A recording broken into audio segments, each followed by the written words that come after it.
चलिए ध्यान दीजिए। अब अगले दिन हम लोग पढ़े थे पोषण के चरण। पोषण के चरण पढ़ते समय हम लोगों ने भोजन का अंतर्ग्रहण पढ़ लिया था। पहला टॉपिक इसका भोजन के अंतर्ग्रहण में क्या है, जो अब तक हम लोगों ने पढ़ा था कि भोजन को अंगुलियों के माध्यम से मुख गुहा में पहुंचाते हैं।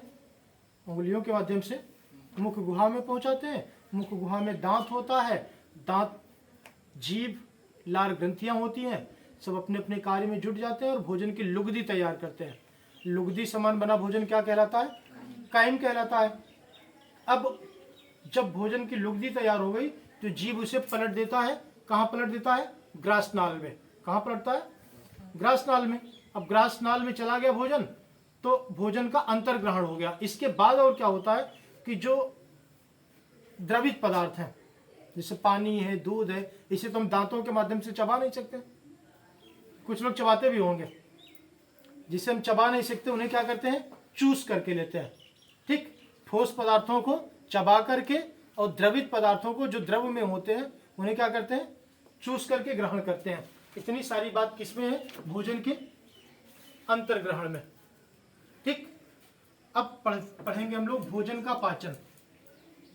देखिए, हम लोग जो भी कुछ खाते पीते हैं एकदम सामान्य भाषा में, रोटी खाए, दाल खाए, चावल खाए, मुर्गा खाए, जो भी आप खाएं, पनीर खाए, एप्पल खाए, जो भी मन कहे, उसमें कुछ ठोस भी होते हैं और कुछ तरल भी होते हैं। ठोस पदार्थ और तरल पदार्थ दोनों तरह की चीजें हम लोग खाते हैं। ठोस में क्या है? रोटी है। तरल में क्या है? आपकी दाल है, दूध है, ये तरल पदार्थ है। तो ठोस और तरल दोनों तरह के पदार्थ को हम खाते हैं। तो अब दोनों तरह के पदार्थों को पचाने का कार्य भी अलग अलग होगा। तरल जो होगा आसानी से पच जाएगा, ठोस जो होगा उसे पचाने के लिए मेहनत करनी पड़ेगी। ठीक, तो इसके लिए शरीर में कुछ ऐसे अणु हैं, कुछ ऐसे सिस्टम्स हैं जो ठोस पदार्थों को तोड़ तोड़ करके टुकड़े टुकड़े में बांट देते हैं। तो ध्यान दीजिए, पाचन क्या है? पाचन को हम लोग बताएंगे,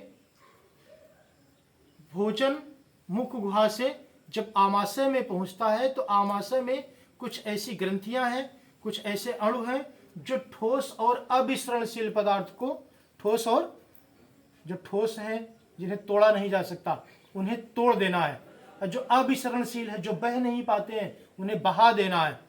ठोस और अविसरणशील पदार्थों को तरल और विसरणशील पदार्थों में बदलने की क्रिया पाचन कहलाती है। याद हो जाएगा? ठोस तथा अविसरणशील पदार्थों को, ठोस तथा अविसरणशील भोज्य पदार्थों को सरल और विसरणशील भोज्य पदार्थों में बदलने की क्रिया क्या कहलाएगी? पाचन कहलाएगी। याद रहेगा? पाचन क्रिया में ठोस पदार्थ खाए जाते हैं, तरल पदार्थ खाए जाते हैं। जो कुछ भी आप खाते हैं उन्हें सरल बना दिया जाए, विसरणशील बना दिया जाए, घुलनशील बना दिया जाए, जिससे हमारे शरीर उसको ऑब्जर्व कर सके, वही पाचन है। पच गया भोजन। कोई दिक्कत हो तो बताइए। ठीक है, पाचन से आगे बढ़ा जाए अब नेक्स्ट टॉपिक में।